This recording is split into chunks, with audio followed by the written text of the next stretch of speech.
आपण निघतोय, आपण कोणत्या वेळी निघतोय, किती वाजता निघतोय, आपला प्रवास कोणता आहे, आपण कुठे जाणार आहे, तर रस्ता कसा आहे हे आपल्याला माहीत नाही. बऱ्याच वेळी रस्त्यांची कामं वगैरे चालू असतात. ते रस्ता कसाही असेल, आपलं निघणं, आपण किती वाजता निघतो, आपल्याला भेटणाऱ्या सोयीसुविधा या लगेच भेटतील का, किंवा आपल्याला कोणती अडचण येणार नाही ना, या सगळ्या गोष्टींची काळजी घ्या फक्त निघताना, बाकी काय. आणि हा महत्त्वाची गोष्ट, साताऱ्यात येताना ज्यावेळी तुम्ही खंबाटकीचा घाट सोडताना, खंबाटकीचा घाटातून पुढे येता, त्यानंतर पुढे तुम्ही फक्त याची एक काळजी घ्या की रस्ता हा इतका भयंकर घाण आहे, अपघाताचे खूप म्हणजे अपघात होण्याचे खूप चान्सेस आहेत.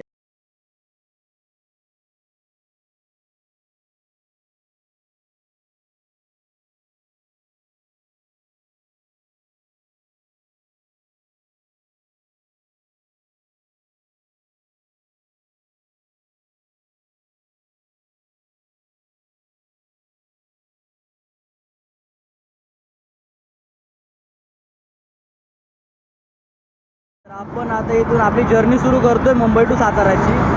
तर मग या व्लॉगमध्ये काय काय होणार आहे, किती वाजता मी पोहोचणार आहे, किंवा माझा रस्ता कसा असेल, किती वेळ लागेल, आणि डिटेलमध्ये थोडक्यात मी जेवढं सांगू शकतो तेवढं मी तुम्हाला माहिती देत जाईन. रस्त्याने कोणत्या रूटने कुठपर्यंत कसा रस्ता आहे, खड्डे कुठे आहेत, काय आहे, तुम्हाला प्रत्येक वेळी सांगत राहीन. सो गाईज, ही माझी महिंद्रा 100cc बाईक, हिच्यावरती आज आपण ब्लॉग चालू करतोय. इथून सातारा काढायचं आहे, गर्दी टेन्शन आले, टेन्शन गर्दीचं कसं व्हायचं. सातारापर्यंत अशी गर्दी असतं काय व्हायचं माझं. पुन्हा सातारापर्यंत जर असं ट्रॅफिक असलं तर काय मग विचारच नको. 10चा टाईम दिलाय, परत पुण्यातलं ट्रॅफिक ते एक वेगळं. आता काय करायचं करणं झालं आता. पनवेल सर्कल अजून लय अंतर कापायचंय राव. चला भेटू पुढं. यो बाबा बघत चाललाय मला. मागासपासून एक गोष्ट नोटीस केली मी, जेव्हा आपण ब्रेक मारतोय गाडी माझी राईट साईडला खेचते. चेन लेवल बरोबर आहे, सगळं व्यवस्थित आहे. कदाचित मला वाटतंय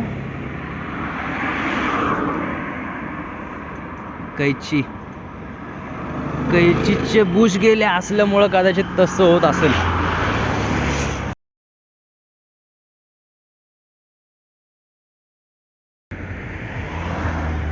मागाशी मला एक मुद्दा आठवला की आपण निघतोय, आपण कोणत्या वेळी निघतोय, किती वाजता निघतोय, आपला प्रवास कोणता आहे, आपण कुठे जाणार आहे, तर रस्ता कसा आहे हे आपल्याला माहीत नाही. बऱ्याच वेळी रस्त्यांची कामं वगैरे चालू असतात. आपलं निघणं, आपण किती वाजता निघतो, आपल्याला भेटणाऱ्या सोयीसुविधा या लगेच भेटतील का, किंवा आपल्याला कोणती अडचण येणार नाही ना, या सगळ्या गोष्टींची काळजी घ्या फक्त निघताना, बाकी काय.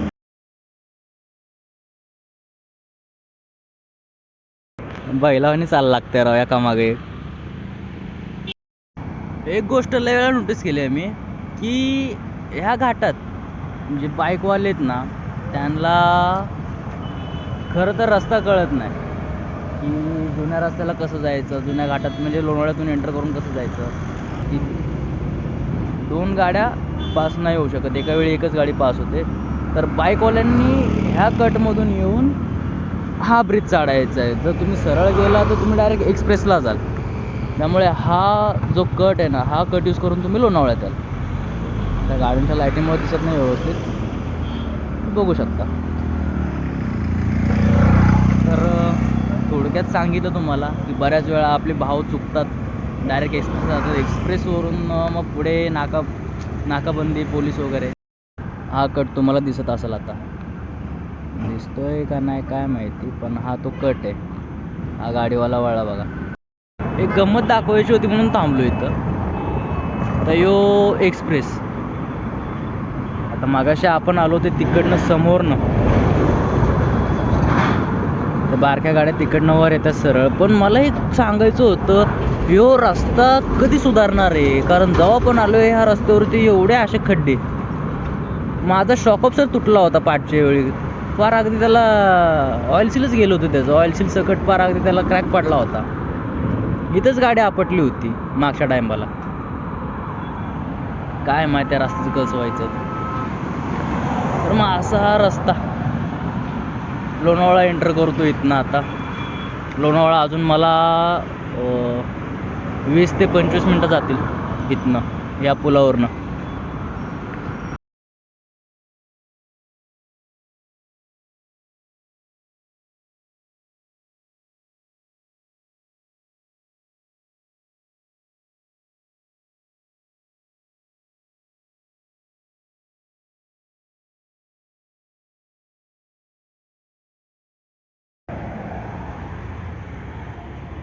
यो लोणावळा. रात्र तर काही दिसेना, पण याच्या खाली हायवे आणि आपला जुना हायवे. तर इकडनं आपण निघायचं बघू गुमान एका दोरीत, हळू हळू हळू हळू थांबत थांबत चाललं आपलं निवांत. कसं आहे, पहिला ब्लॉग आहे, काहीतरी कळलं पाहिजे का ना त्यामध्ये, म्हणून.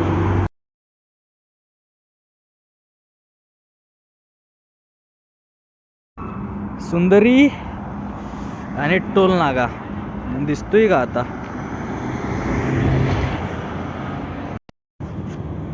खेड शिवापूर टोल नाका. असली थंडी आहे, असली थंडी आहे. अगं बाया बाया बाया बाया, पार अगदी ओतरायला लागलोय. कसं व्हायचं, भयंकर अवस्था आहे. आता वाजल्या 11:15. मुंबईतनं निघालोय 5 वाजता. म्हणलं पुण्यात थांबतो, जेवतो, जेवलो. बया बया बया, सुट्टीच नाही राव. आहा, लय घाण थंडी, लय घाण. टोल नाक्यावरनं सरळ निघायचं सातारला. मस्त चहा पिला, आता निघालो. तर मित्रांनो, फायनली आपण 12:30 वाजता साताऱ्यात डेपोला पोचलेलो आहे.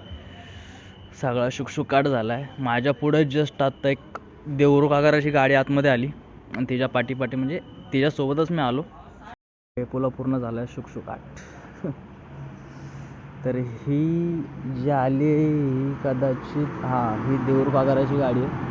ह्या गाडीसोबत म्हणजे मागं पुढं ट्रॅव्हलिंग चालू होतं माझं. कधी पुढं कधी मी पुढं, दोघं खेळतच आलो आहे. देवरू आगार दिसत असेल तुम्हाला कदाचित. तर अशा प्रकारे आपला हा एक छोटासा ब्लॉग आपण इथं सातारा डेपोला येऊन स्टॉप केला आहे.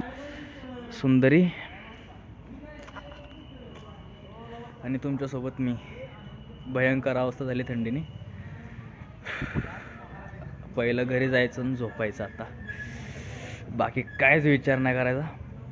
असा हा आपला एक छोटासा ब्लॉग, प्रयत्न केला आहे थोडीफार माहिती देण्याचा. आणि महत्त्वाची गोष्ट, साताऱ्यात येताना ज्यावेळी तुम्ही खंबाटकीचा घाट सोडताना, खंबाटकीचा घाटातून पुढे येता, त्यानंतर पुढे तुम्ही फक्त याची एक काळजी घ्या की रस्ता हा इतका भयंकर घाण आहे.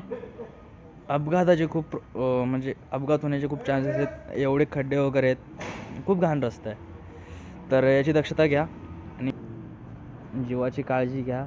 बी राईड सेफ आणि व्यवस्थित लक्ष देऊन गाडी चालवा. जर अंधारात गाडी चालवताय किंवा दिवसा जरी गाडी चालवत तरी स्पीडवर कंट्रोल ठेवा. हेच एक शेवटचं सांगणं होतं माझं. आणि या प्रकारे माझा आजचा हा मुंबई टू सातारा ब्लॉग मी इथे सातारा डेपोला येऊन संपवला. थँक्यू.